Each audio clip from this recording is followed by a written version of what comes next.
y'all, I'm Laura Richardson with Relevate, and we're bringing you another episode of I'm Moving to North Carolina, Now What? So this content is going to work in conjunction with another one of our videos. So if you're looking to both buy and sell, you probably want to watch our other video on costly mistakes when you're listing a home.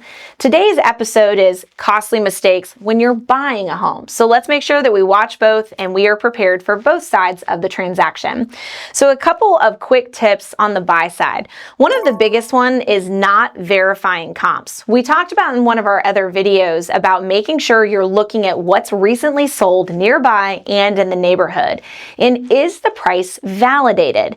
So something that's really important is looking at price per square foot and then kind of coordinating that with updates or upgrades in, for like example, the backyard. If there's a pool, there is a value add for that. If there's a basement, there's actually a differential that you're going to use in price per square foot. Also make sure that all of the square footage that's being counted actually should be included in the total square footage. If it is not accessible from the interior of the home, meaning there's stairs that connect it from the main living to wherever these tertiary environments are, they do not count in the general square footage. We've seen this a lot with like in-law suites and apartment setups or like workshop spaces where they're heated, they're inside, but they're not connected to the remaining portion of the house. You might have to go from an exterior access or through a garage in order to get there. So always trust but verify when it comes to that. It is a material fact to make sure that your square footage is accurate within a 5% degree of discrepancy. Otherwise, it could be a price reduction. The second thing is not reviewing HOA costs. I see this happen a lot, especially with townhomes, where a lot of times there's actually two different HOAs. You want to make sure that when you're looking at your monthly costs and you're having these run by your lender that you're working with, that they've actually validated both the HOA associations. A lot of times you're going to pay some kind of capital contribution fee, which is basically the transfer of real property from one person to another, in addition to your monthly or potentially quarterly or annual payments for that HOA. So make sure you're verifying those fees. And then another big one is underestimating certain updates and repair costs.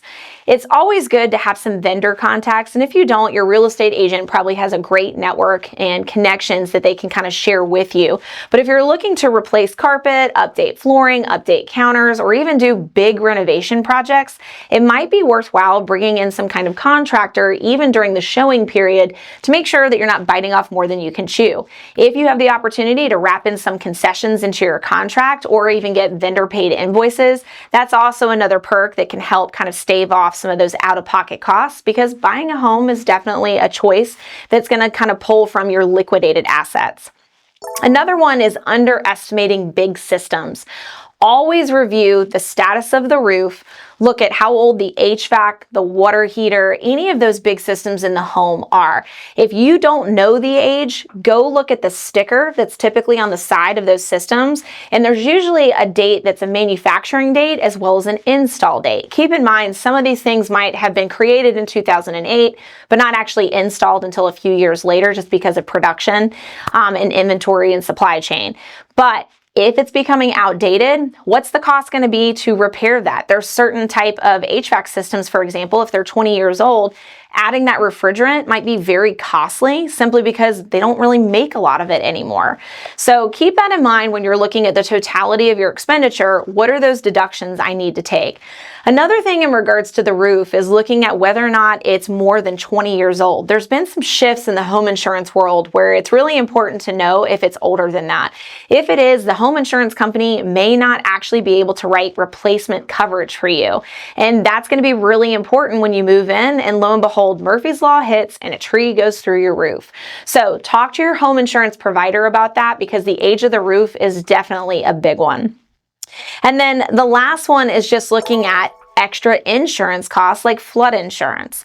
So we talked a little bit about kind of the unexpected that can happen, but in addition to that, make sure you're verifying the location and that there's not expected added insurance that you're going to have to carry just because of the location. Flood insurance can add a few $100 And that's per month for you to hold that policy. So it's really important if you're trying to stick to a monthly budget that you know all the ins and outs of the extra expenditures. If you have any questions about other tips that you need when you're buying a home, feel free to drop those in the comment or send us a private message. I'm Laura Richardson with Relevate.